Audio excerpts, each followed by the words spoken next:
Eu sei que o Google está defecando e se locomovendo neste momento para o mercado brasileiro quando se refere aos telefones da linha Google Pixel. Aliás, já fazia isso na época da linha Google Nexus, então não é uma novidade. O Google acha que aqui é tudo selva, macaco, índio e extrema-direita, então não se importa em lançar os seus smartphones no mercado brasileiro. Mas isso não significa que a gente não possa falar sobre esse assunto, porque o Google está se dando bem com esses telefones em pelo menos um mercado que é, sim, importante, relevante e que já está causando reflexos e consequências no mercado norte-americano. Você pode não perceber isso porque, poxa vida, o Google não liga em lançar os telefones deles. Aqui, então, você não tem motivo para se importar com o Pixel 8, o Pixel 8 Pro, ou o Pixel 7, Pixel 6, mas tem aqueles 3% da população brasileira que gostaria de ter esses smartphones. Então, meu amigo, minha amiga, que gostaria de ter um Google Pixel no bolso, viaje até o Japão e tome um saquê com os japoneses, porque eles amam os telefones Google Pixel a ponto deles venderem mais do que o iPhone em terras japonesas.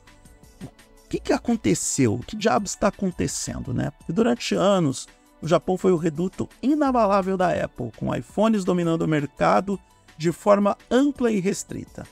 Em maio de 2018, só para você ter uma ideia de como era essa dominância, 1 em cada 4 smartphones no Japão era um iPhone 7, que era o modelo lançamento daquele ano. Mas os dados mais recentes mostram que o jogo virou a favor do Google.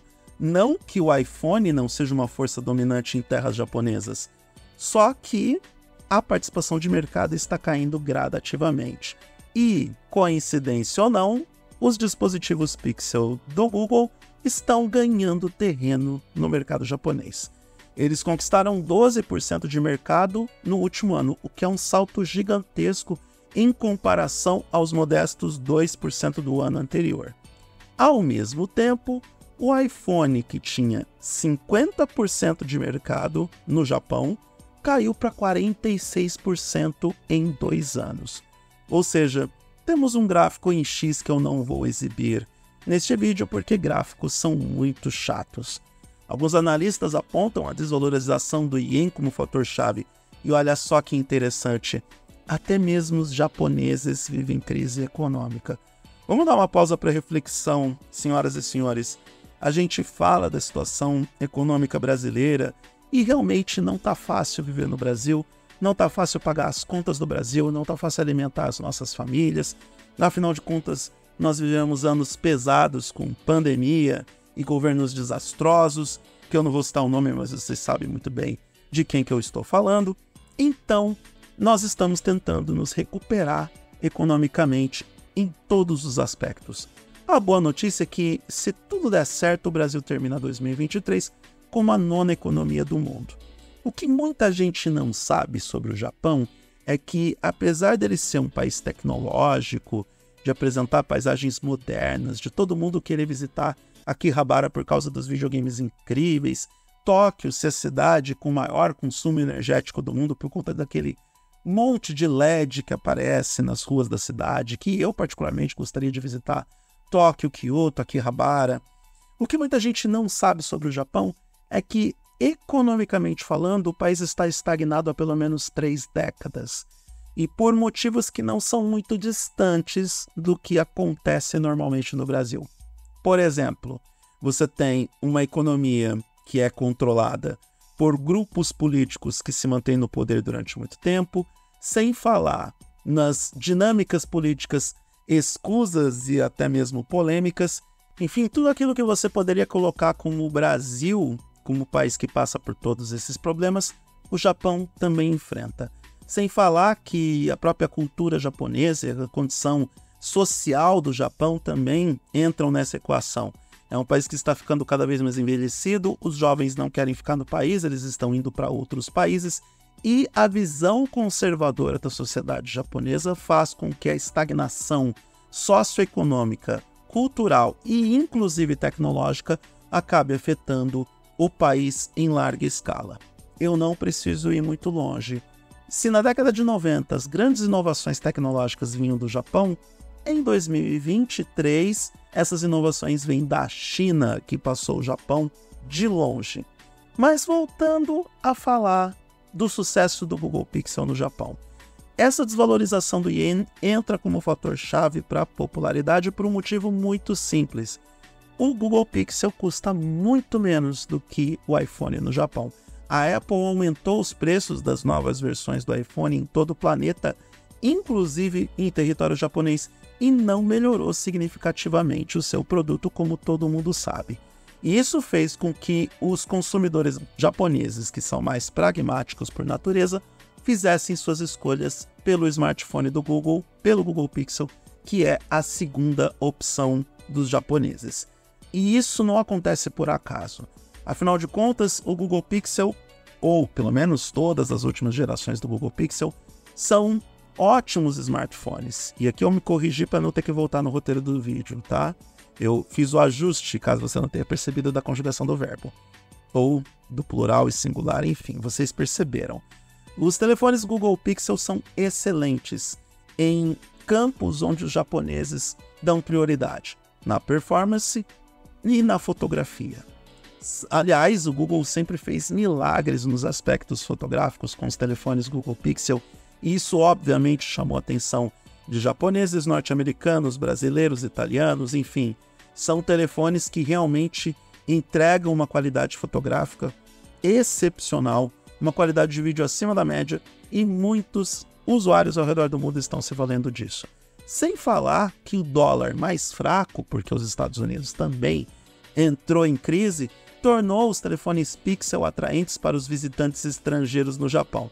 Muitos preferem comprar o Google Pixel 8, Pixel 8 Pro e os modelos das gerações 7 e 6 em território japonês por conta da taxa de câmbio favorável. Traduzindo, é mais barato comprar o Google Pixel 8 e Pixel 8 Pro no Japão do que nos Estados Unidos.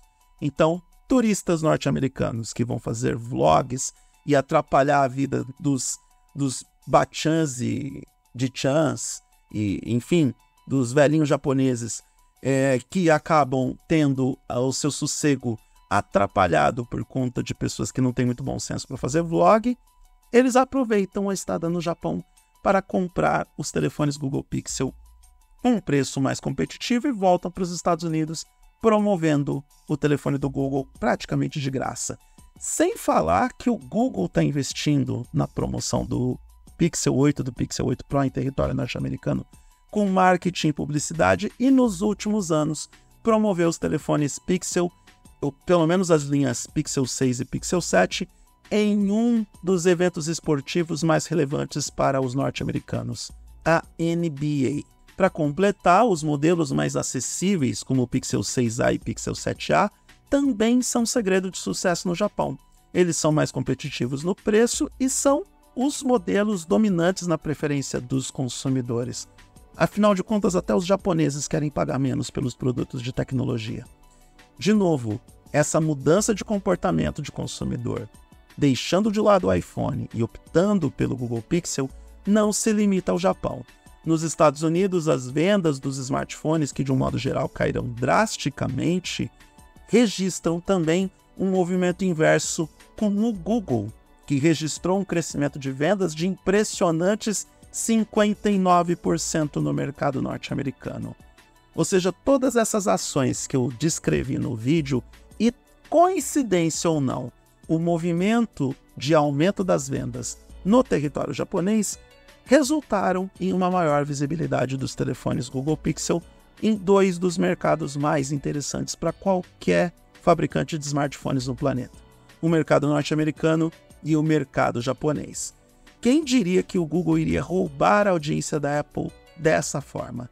E conforme a gente vai ver o passar do tempo e até mesmo uma eventual recuperação de vendas nos smartphones que pode acontecer em 2024, até porque, vamos tentar ser otimistas, os conflitos globais devem se encerrar. Eu gostaria de verdade que se encerrassem, porque ninguém aguenta mais país brigando com o outro.